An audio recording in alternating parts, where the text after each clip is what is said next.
بنی اسرائیل کا ایک گنہگار شخص ایک فاحشہ عورت کے پاس گیا نا، گناہ کرنے کے بعد، زنا کرنے کے بعد غسل کے لیے ایک نہر میں اترا۔ جیسے ہی پانی کے اندر گیا تو پانی نے اسے کہا، او کم بخت انسان، اتنا بڑا گناہ کرتے ہوئے تجھے شرم نہ آئی؟ اور تجھے پتہ نہیں ہے جب ایک انسان کسی عورت کے ساتھ زنا کرنے کے بعد جب غسل کرتا ہے، غسل کے دوران اس کے جسم پر گزرا پانی کا ایک ایک قطرہ اس پر لعنت کرتے ہوئے جب زمین پر جاتا ہے تو وہی ٹکڑا کانپ اٹھتا ہے، رو کر کہتا ہے، ہائے اللہ، ایک بار پھر سے کس نے مجھے پلید کر دیا۔ اور جب انسان زنا کر رہا ہوتا ہے اس وقت وہ ایمان سے خالی ہو جاتا ہے، اس کے اندر ایمان بالکل بھی نہیں رہتا۔ اور سنو، زنا جیسے گناہ کے دوران اگر موت کا فرشتہ آ گیا، اگر موت کا فرشتہ آ گیا، روح نکال کے چلا گیا، تو یاد رکھنا قیامت تک دردناک عذاب میں مبتلا رہو گے۔ او کم بخت، جس رب نے تجھے پیدا کیا، وہ رب جو 70 ماؤں سے بھی بڑھ کے محبت کرنے والا ہے، گناہ کرتے ہوئے تو نے اتنا بھی نہ سوچا کہ مرنے کے بعد اس رب کو کیا منہ دکھائے گا؟ اللہ نے تجھے حضرت انسان بنا کر دنیا میں بھیجا تھا اور تو کیڑوں سے بھی بدتر نکلا۔ ہے پانی کی تہ سے نکلی آواز سن کر ایک دم چیخ اٹھا، کانپنے لگا، جلدی سے نہر سے باہر نکلا۔ پانی کی تہ سے نکلی آواز سیدھا اس کے دل پر جا لگی، نہر کے دیے سبق نے اس کی دل کی دنیا بدل ڈالی۔ یہ گنہگار شخص روتے ہوئے، خون کے آنسو بہاتے ہوئے، ایک دم اس نے دونوں ہاتھ اٹھائے، آسمان کی طرف دیکھا، کہا، او میرے کریم رب، میں تو تیری رحمت کو اپنے گناہوں سے زیادہ سمجھتا رہا، مولا میں تو تیرے کرم کو اپنے گناہوں سے زیادہ سمجھتا رہا۔ او میرے مالک، اگر میرے گناہ زیادہ ہیں، تیری رحمت کم ہو گئی ہے، تو میں آج رو کے، خون کے آنسو بہا کے توبہ کرتا ہوں، مالک میری توبہ قبول فرما۔ آج کے بعد میں کوئی گناہ نہیں کروں گا، آج کے بعد میں کوئی زنا نہیں کروں، کسی عورت کے پاس نہیں جاؤں گا۔ مالک تو 70 ماؤں سے بڑھ کے محبت کرنے والا ہے، تیرا بندہ تجھ سے معافی کا طلبگار ہے، توبہ کا طلبگار ہے، مولا میری توبہ قبول فرما لینا۔ ہے ادھر سے خشیت الہی میں دل سے نکلے آنسوں کے 2 قطرے زمین پر نہیں گئے تھے، اللہ تعالیٰ کی رحمت کو جوش آ گیا۔ توبہ کرنے کے بعد یہ شخص ایک طرف کو گیا، وہاں کچھ عابد، عبادت گزار عبادت خانے میں خدا کی عبادت میں مصروف ہیں۔ یہ توبہ کرنے والا ان عابدوں کے ساتھ ہو لیا، عبادت میں مصروف ہو گیا۔ دوسرے دن کا جب سورج طلوع ہوا تو یہ عبادت گزار عبادت خانے سے باہر نکلیں کہ جائیں کوئی غذا کا بندوبست کریں، کھانے پینے کا بندوبست کریں۔ روٹی پانی کی تلاش میں ان عبادت گزاروں نے اسی نہر سے گزرنا تھا کہ ایک دم یہ توبہ کرنے والا شخص بولا، بھائیو میں اس نہر سے ہرگز نہیں گزروں گا، میں اس نہر سے ہرگز نہیں گزرنا چاہتا، اس لیے کہ یہاں پر کوئی چیز ہے جو مجھے میرے گناہوں سے شرمندہ کرتی ہے، مجھے میرے گناہوں کے تانے دیتی ہے، مجھے پشیمان کرتی ہے، میں اس جگہ سے ہرگز نہیں گزروں گا۔ خیر، یہ عبادت گزار اس توبہ کرنے والے شخص کو اس کی جگہ پہ چھوڑ کے خود نہر کی طرف جا رہے ہیں کھانے پینے کی تلاشی کے لیے۔ جب نہر سے گزرنے لگے تو نہر نے کہا، اس وقت تک میں تمہیں اپنے اوپر نہیں گزرنے دوں گی جب تک تم اللہ کے محبوب کو لے کر نہیں آؤ گی، اس وقت تک میں تمہیں اپنے اوپر ہرگز نہیں گزرنے دوں گی جب تک تم اللہ کے محبوب کو لے کر نہیں آؤ گی۔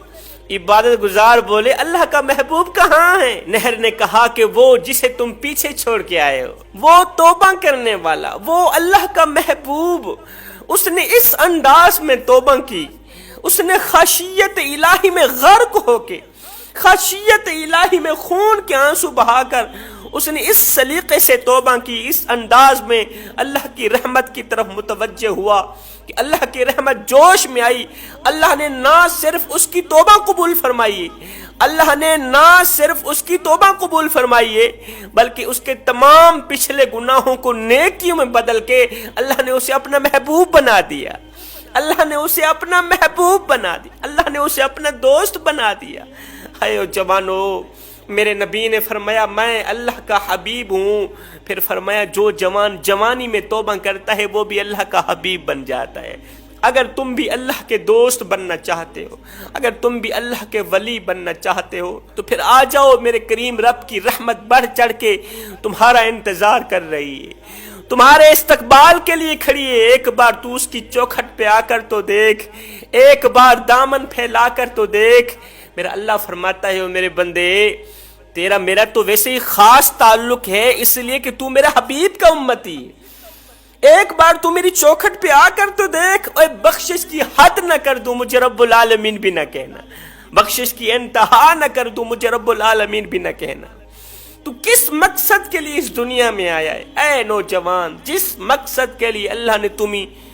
بھیجا تھا وہ مقصد پورا کر۔ اہم دن وہ نہیں تھا جس دن آپ اس دنیا میں آئے تھے بھائیو، اہم دن تو وہ دن ہوگا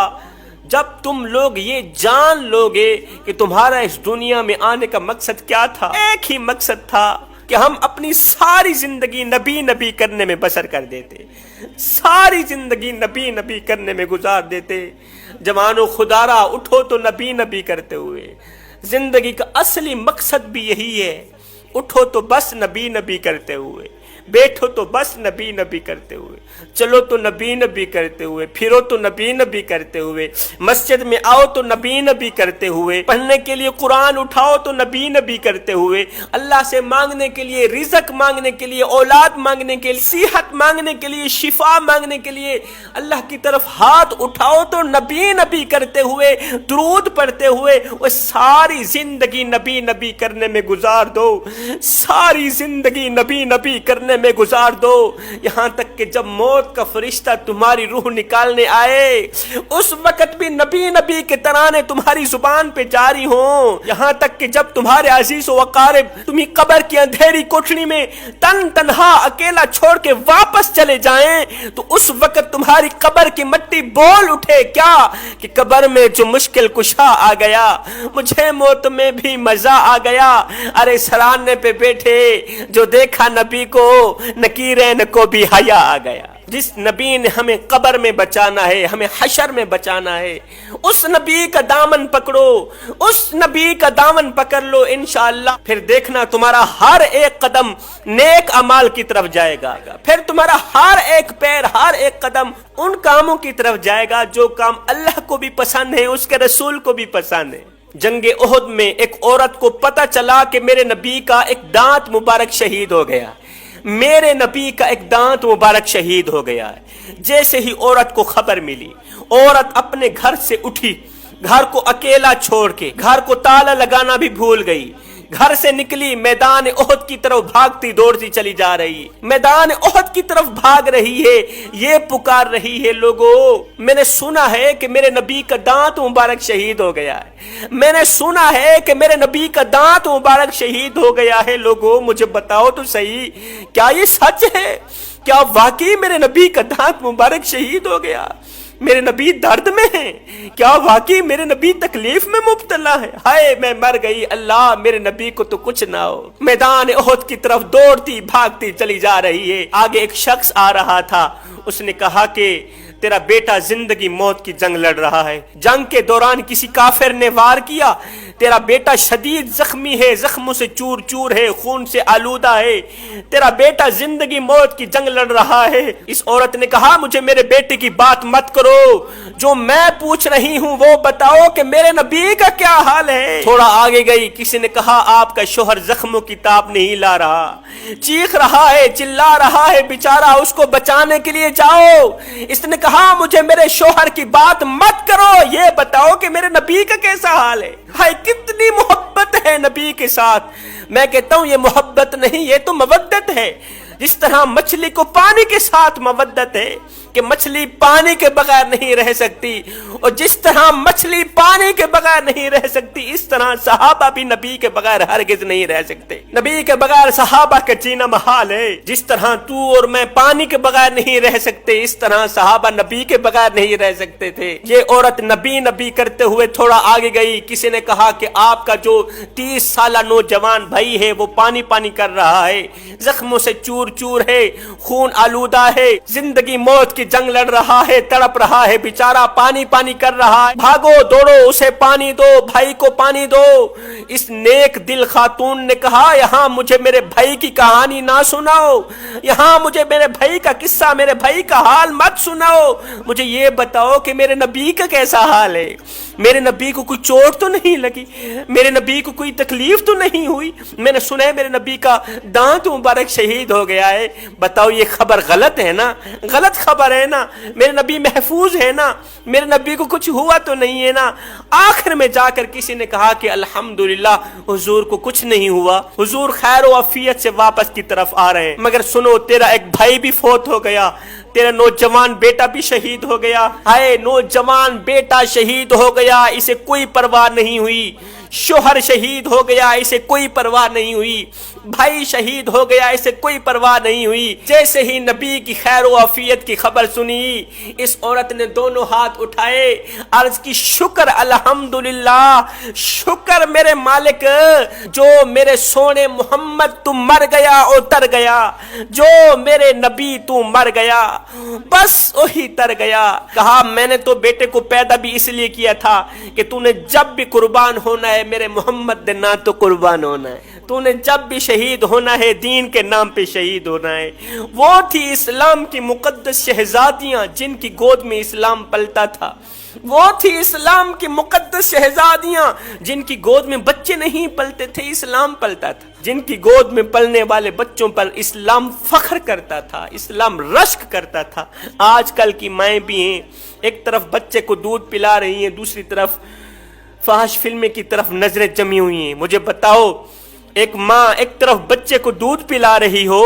دوسری طرف نظریں فلموں کی طرف جمی ہوئی ہوں، ایسی ماں کی کوکھ سے جنم دینے والے بچے فلمی ایکٹر تو بن سکتے ہیں، وقت کے غوث نہیں بن سکتے، فلمی ایکٹر تو بن سکتے ہیں، وقت کے بایزید نہیں بن سکتے۔ میں دعا کرتا ہوں مالک ہمیں دین کے نام پر مر مٹنے کی توفیق عطا فرمائے۔